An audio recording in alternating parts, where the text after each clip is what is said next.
Amabost, esetek hilda. Esetek hilda, irla da rokaletik hurbilen dagoen lur zatia. 1930 urte arte jendea bizi izan zen bertan. Orduantxe atera ziren bertatik azkeneko biztanleak. Orduantxe bukatu zen 2000 urteko bizitza. 1930ko abuztuaren 28 hain zuzen. Egun eguzkitsu batean gauza jaso eta irla utzi zutenean betiko. 40 lagun baino gutxiago ziren orduan herrian.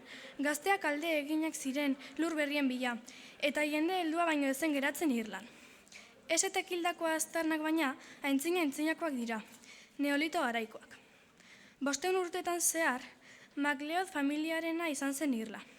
Urtean behin egiten zuen bidaia ugazabaren mandatariak irlara udan. Orduan, alojera jasotzen zuen eta irlakoek behar zituzten gauzak eramaten zizkien. Bitxea da ikustea ze gauza eskatzen zituzten irlako biztanleek.